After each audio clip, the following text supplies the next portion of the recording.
8:39 en el territorio continental ecuatoriano, buscando la verdad y abogando por la unidad nacional en pro de la paz y la seguridad en el Ecuador.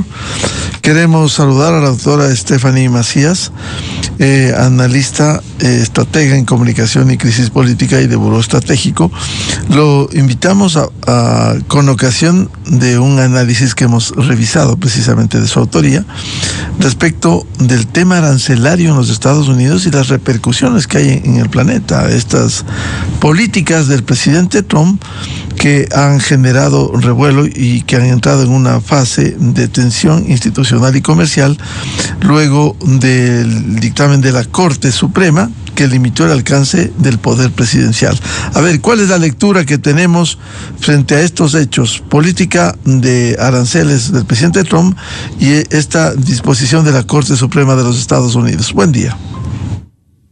Hola, buenos días Miguel y buenos días con todos los que nos ven y nos escuchan.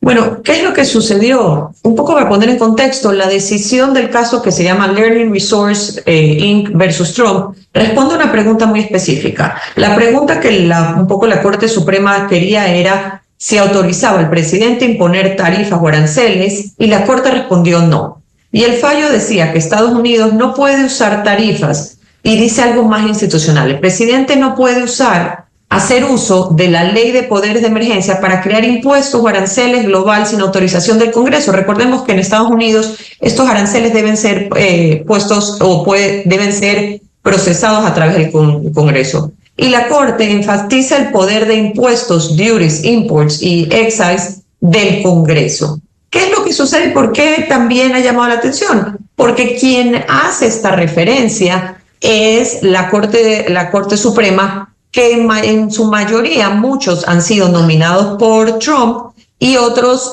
han sido por los republicanos, o sea que hoy la Corte tiene una mayoría conservadora, lo cual hubiese esperado en una suerte de percepción colectiva que iban a apoyar a Trump, pero ellos en ese caso hacen una diferencia sobre la separación de los poderes del Estado. En el contexto, Trump argumentaba y sustentaba por qué el uso de las tarifas. Primero hablaba sobre drogas, déficit de comercio persistentes, y en esa lógica imponía tarifas tipo 25% a gran parte de importaciones desde Canadá y México, 10% mayoría de importaciones de China, y un esquema de reciprocidad dependiendo y un poco encajando con su ideal estructural, que era tarifas como herramienta de gobierno. Pero ayer, en el State of the Union, vuelve a comentar sobre los aranceles y lo hace de una manera en la cual dice que se permanecerán esta dinámica, buscarán otros mecanismos para hacerlo, no a través del Congreso, pero deja claro que por mucho tiempo, por lo menos los dos años que le quedan al presidente Trump, los aranceles también serán una herramienta no solo de negociación, sino una herramienta de alineamiento.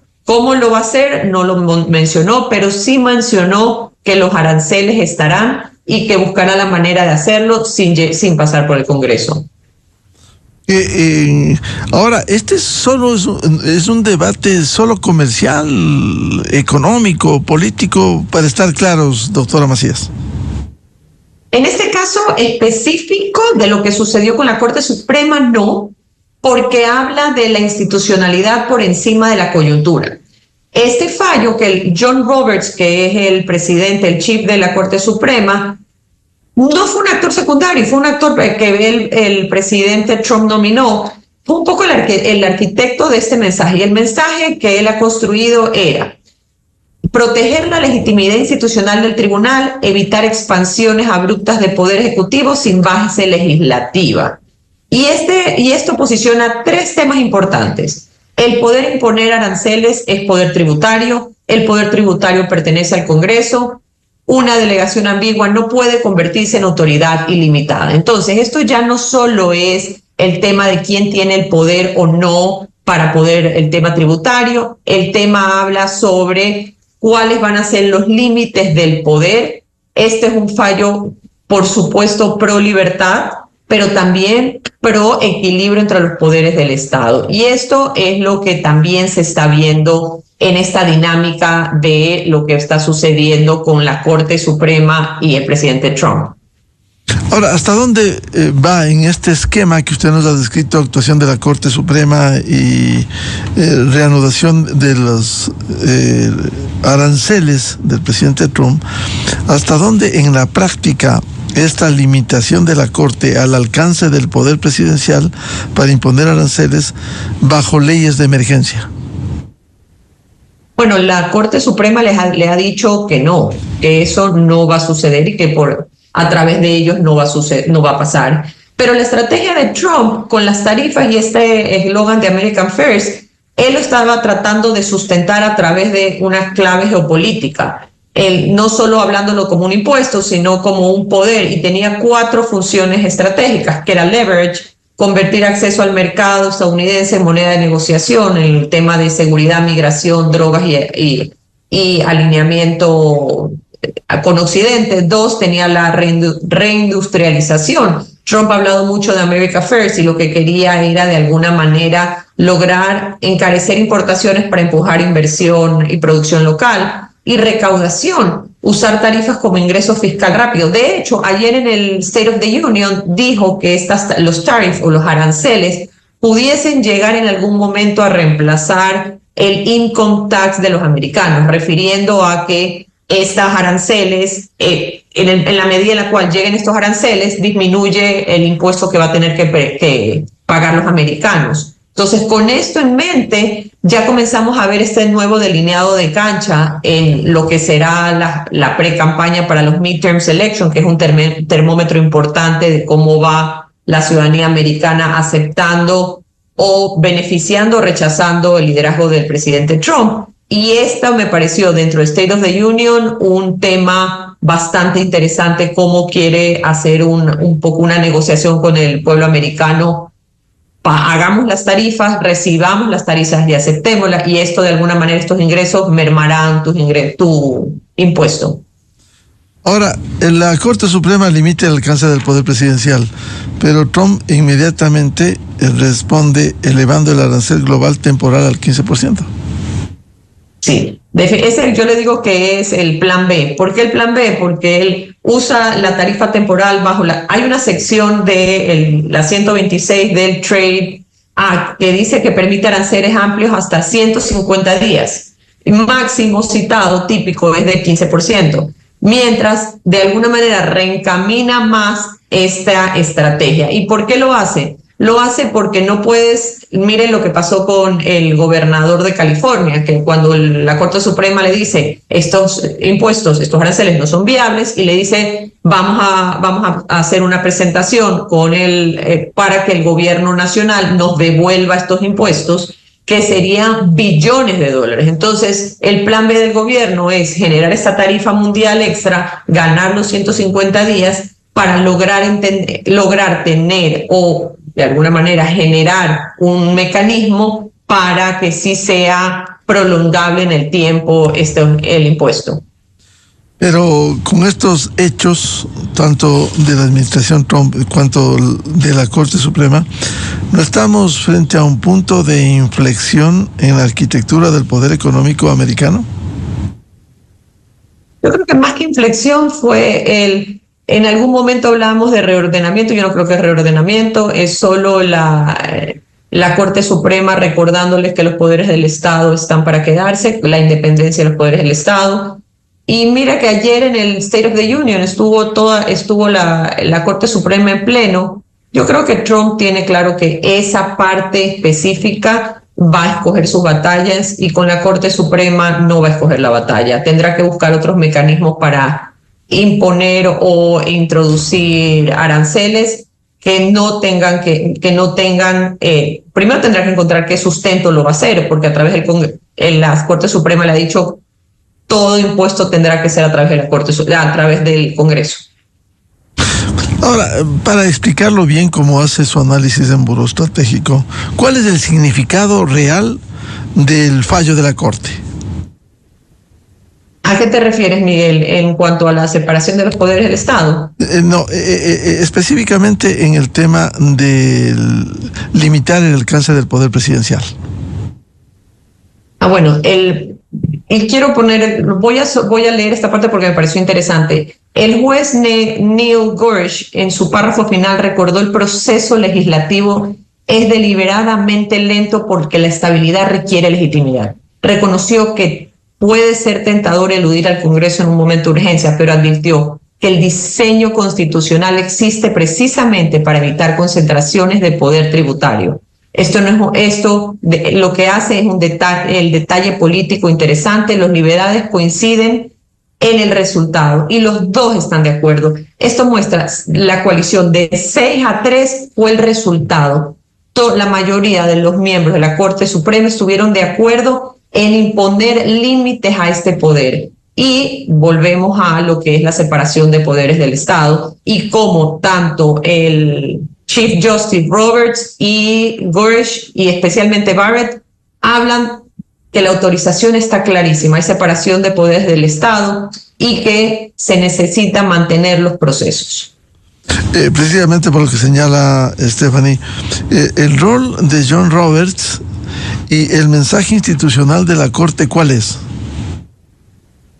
Que las tarifas tienen que ser tratadas y procesadas a través del Congreso.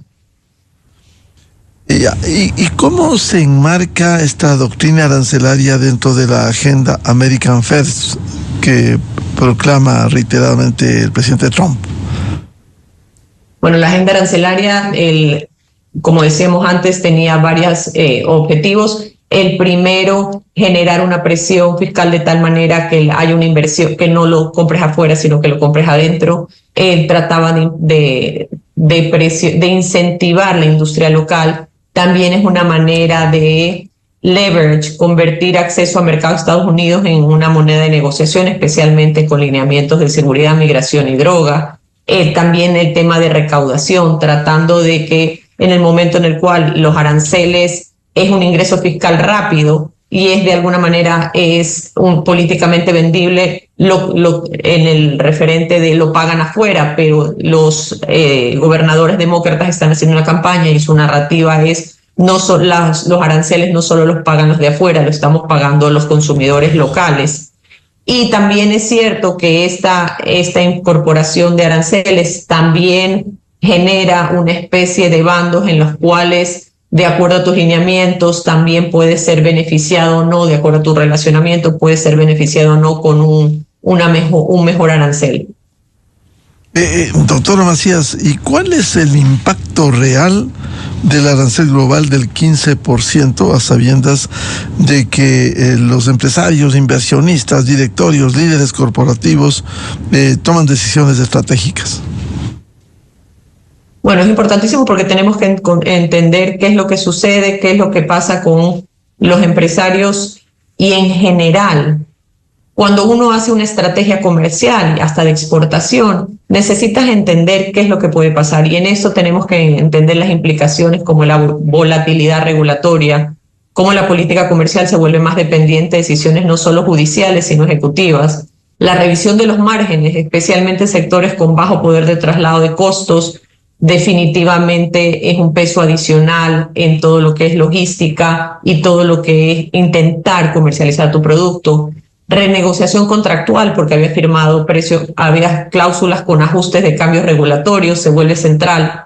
De ahí tienes diversificación geográfica, reducción de exposición a decisiones laterales, mayor compliance. Y la lectura estructural es que no estamos ante un episodio aislado. Estamos frente a una base en la cual hay una judicialización de la política económica, y lo vimos ayer también en el State of the Union, donde un poco en el análisis que hablamos, informe estratégico sobre el State of the Union, hablábamos de que los aranceles no solo van a ser un mecanismo técnico, económico, financiero, también los aranceles van a ser una herramienta política de negociación. Y también es cierto que esto comenzará de alguna manera se está usando sistemáticamente los aranceles como herramienta geopolítica y la fragmentación progresiva del orden comercial global. ¿Por qué? Porque si ya habían TLCs y ya habían acuerdos, los países que sí lo tenían, la pregunta es, ¿y estas tarifas o estos aranceles cómo entran en la disputa? Entonces creo que dentro de este marco nuevo que el presidente Trump está marcando, especialmente con el State of the Union ayer, que lo que marcó fue un delineado de cancha de lo que serán las campañas 2026 para los midterms. ¿Y por qué he mencionado 3 veces los midterms? Para los que están viendo y escuchando, porque normalmente siempre son cada 2 años, y normalmente debido al desgaste del Ejecutivo suelen perder el presidente en turno, pero el presidente Trump quiere demostrar que no es así y va a hacer todo lo posible para tratar de conectar con los votantes para que el golpe y el revés de los republicanos no sea tan duro, a pesar que las últimas cifras hablan de un 60% de desaprobación de los americanos a la gestión del gobierno de Trump. Con estos hechos que usted nos describe, ¿cómo se reconfigura el equilibrio entre el Ejecutivo, el presidente Trump, el Congreso y también la Corte Suprema? Yo creo que el fallo de la Corte no desactiva la agenda de American First, lo que sí es lo obliga a operar dentro de límites más definidos. Tal vez cambie el ritmo y cambiará la arquitectura legal y la previsibilidad, pero definitivamente el presidente Trump lo dijo ayer, dijo que los aranceles se mantendrán, tendrán que verlo cómo.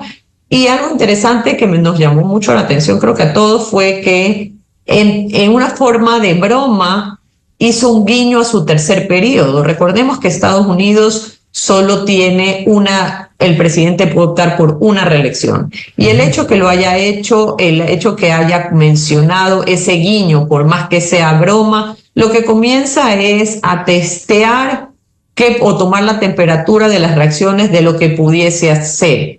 Jamás se ha hecho, en Estados Unidos nunca se lo ha hecho, pero solo el hecho que el presidente se permita hacerlo significa que, así como está evaluando cómo lograr introducir aranceles no a través del Congreso y respetando lo que dijo la Corte Suprema, quién quita que también está buscando variables y mecanismos para siquiera proponer un tercer periodo.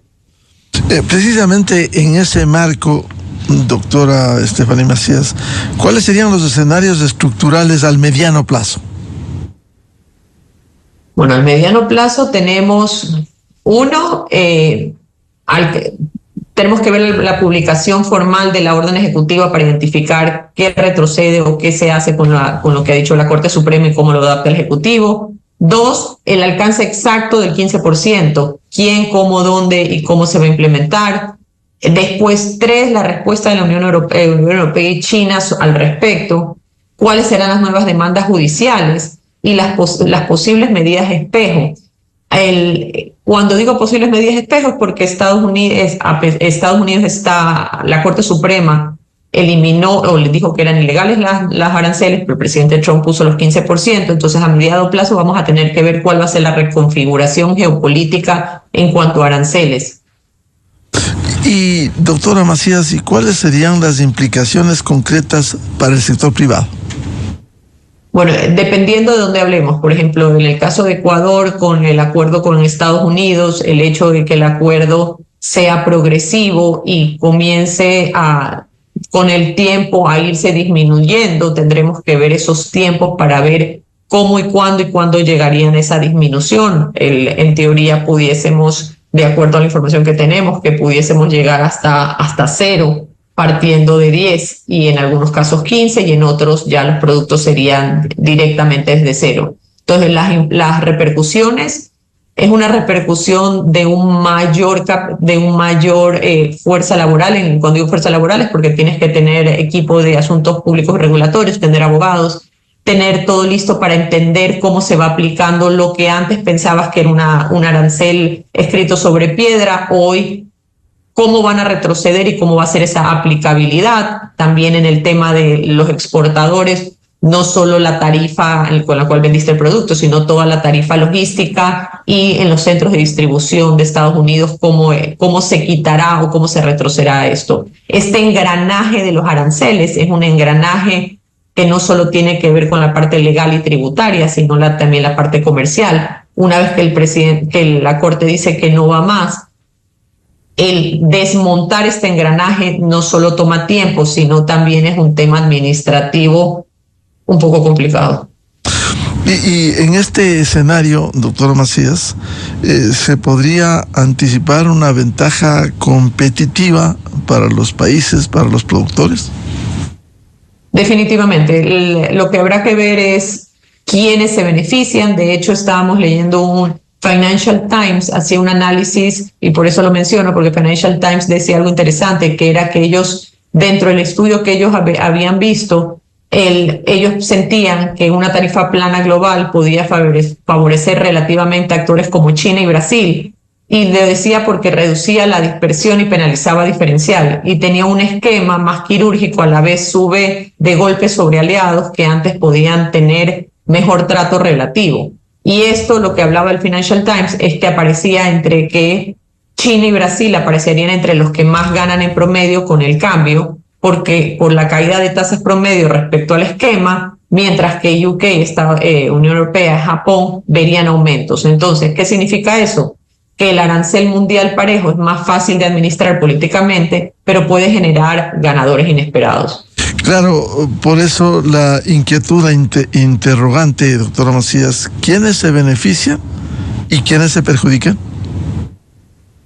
Como lo comentaba, como antes las tarifas eran quirúrgicamente incorporadas dependiendo a países y dependiendo a un estudio, ahora el presidente Trump ha hecho el 15% a todos. Se van a beneficiar las economías más grandes, las economías más pequeñas o los países con menos exportaciones, porque antes, al ser quirúrgico, identificaban específicamente qué productos entraban, y ahora con la masificación, el que tenga mayor poder, no solo económico, sino mayor músculo comercial, de alguna manera soportará mejor esa nueva carga o esa carga adicional. Ahora, el uso de las tarifas, ¿cómo se ha hecho? ¿Puede calificarse como un instrumento geopolítico? Definitivamente, y lo hemos visto a lo largo de estos últimos 2 años, donde justamente hablamos, había unos aranceles quirúrgicamente incorporados dependiendo de tu cercanía, dependiendo de la balanza comercial. Era como los americanos dicen tailor-made, era hecho a la medida dependiendo de cada país y de su alineamiento. Y también es cierto que en el caso de Latinoamérica es una herramienta para, de alguna manera, lograr el alineamiento de los países, especialmente en tema de droga, migración y como bloque de Occidente. Ahora, ¿esto da legitimidad institucional o también pone en dudas de lo que ha ocurrido en Estados Unidos? Da legitimidad institucional en el sentido de la separación de poderes. El hecho de que el Chief Roberts, que de la Corte Suprema, quien es conservador, nominado por el presidente, sea quien haga el documento en el cual le ponga límites al Poder Ejecutivo, es un mensaje clarísimo, que no importa si eres conservador o liberal, los poderes del Estado deben mantenerse separados y hay que respetar los procesos. En una parte del documento dice quien está encargado de lo que es imponer tarifas y aranceles es a través del Congreso y tienes que hacer ese camino. Me parece que es un hito importantísimo, a pesar de que siempre hemos sabido que Estados Unidos tiene los poderes del Estado una separación robusta. El hecho que Roberts le diga a Trump esto es un hito. ¿Y qué es lo más relevante en este episodio de las políticas arancelarias de Trump, la decisión de la Corte Suprema? Quizás no solo es el porcentaje del arancel. Bueno, yo quiero volver a lo que hablamos de la Corte Suprema, a pesar de que estuvo ayer en el State of the Union y a pesar que ya le puso los lineamientos y le dijo no te voy a dejar pasar ninguna ley a pesar de que lo sustentes como emergencia, si no lo pasas por el Congreso. El presidente ayer en su State of the Union volvió a decir que las tarifas iban a quedarse, que los aranceles se iban a mantener, un poco argumentándolo con el tema de ley y orden, pero se iban a mantener y iban a buscar mecanismos. Entonces lo que vamos a ver también va a ser creería yo, una politización de los aranceles, y una judicialización en defensa de los aranceles. Entonces, creo que se está abriendo tal vez un nuevo campo de batalla. No quisiera usarlo como batalla, pero sí un enfrentamiento, una confrontación, donde la Corte Suprema, por supuesto, mantendrá lo dicho en su documento y el presidente Trump buscará variables para hacerlo, pero definitivamente se abre un nuevo campo de confrontación. Ahora, esta tensión, doctor Estefanía Macías, ¿redefine la previsibilidad del sistema comercial global en el planeta? Lo redefine porque comenzamos a entender lo que te mencionaba antes, que hay una politización de las políticas arancelarias de acuerdo a los lineamientos y de acuerdo al relacionamiento geopolítico del gobierno de Trump con el resto de países. Pero también esto tiene algo, quisiera decirle que tiene una luz al final del túnel, que es los midterm elections. De hecho, ayer vimos en el State of the Union cómo el presidente, cuando se refirió a migración, evitó referirse a las deportaciones masivas y más comenzó a argumentar el tema de drogas, migración y tema de ley y orden. ¿Y por qué lo menciono? Porque también los aranceles tendrán esa manera en la cual esa negociación con alinearte o no también se verá un poco mitigada con esta campaña del 2026, ya que el presidente tendrá que enfocarse mucho más en economía local. Y cuando digo de economía local, va a ser cómo afecta toda la gestión del presidente Trump a los americanos. Y esto está directamente ligado, aunque parezca mentira, también a Venezuela. El presidente Trump ayer habló sobre Venezuela, habló sobre el petróleo y habló cómo el precio de la gasolina ha bajado drásticamente en Estados Unidos. De hecho, se refirió que en una parte ya estaba el galón a 1.81, que es uno de los precios más bajos. Y no puedo mencionar el State of the Union, no puedo mencionar a Venezuela sin comentar que ayer el presidente Trump se refirió a Delcy Rodríguez como la presidenta de Venezuela. Y eso nos sorprendió a todos. Entendería que estaba hablando de formas, pero nos sorprendió a todos porque no lo habíamos escuchado nunca referirse a ella como presidenta. Bueno, siempre se habló de la dictadura en Venezuela, con presos políticos, etcétera, lo cual refleja un cambio. Y de hecho ayer en el State of the Union, dentro de las personas que se mencionaron, apareció Enrique Martínez, que era un preso político que había sido liberado, y le dieron la sorpresa a su familia. Pero desde un punto de vista hasta de forma, Estados Unidos reconoció las elecciones al presidente Edmundo González como presidente de Venezuela. Entonces, cuando hablaban de Delcy, hablaban de la que liderará la transición, pero nunca se habían referido a Delcy Rodríguez como presidente. Entonces, este cambio de narrativa definitivamente tendrá connotaciones y tendrá consecuencias, pero nos llamó la atención. En definitiva, ¿cómo queda el presidente Trump? Porque hemos visto algunos sondeos en las cadenas americanas que de alguna manera baja la popularidad. Según un último sondeo, tiene 60%. En tema anecdótico para compartir con los que nos están viendo y escuchando, Gallup ha sido la encuestadora tradicional por los últimos 80 años que ha encuestado temas comerciales, temas industriales, en general, temas de opinión pública. Y el mes pasado hizo una publicación donde decía que dejaría de hacer encuestas presidenciales. Gallup era tradicionalmente quien hacía el monitoreo de percepción ciudadana sobre presidente y sobre calificación de lo que estaba sucediendo. Hoy Gallup no lo va a hacer. Dicho esto, y abro paréntesis, se decía que era por una presión del Ejecutivo para que no publicase ciertas cifras. Hoy las cifras son 60%. Lo que vimos ayer del presidente Trump fue un presidente que se mantuvo en el discurso, se mantuvo en el teleprompter. Normalmente él suele salirse del guión, ayer lo mantuvo porque lo que podemos entender y ver es que los midterms son importantes y ese guión estructurado y ese mensaje muy en sus formas, pero manteniéndose con la línea discursiva de la estrategia, estaba tratando de aportar a lo que serán los midterms, en los cuales normalmente suele perder el partido que está en el Ejecutivo, pero el presidente Trump va a tratar de todas maneras de intentar que el golpe no sea tan grande. Bien, muchas gracias como siempre a la doctora Stephanie Macías, estratega en comunicación en crisis política y de Buró Estratégico, sobre este análisis de las implicaciones de los aranceles impuestas por el presidente Trump y la decisión de la Corte Suprema. Stephanie, muy amable. Buenos días, Miguel. Muy amable. Con esto cerramos la jornada de entrevistas y debates, la opinión diversa y libre en la revista de Opinión Democracia.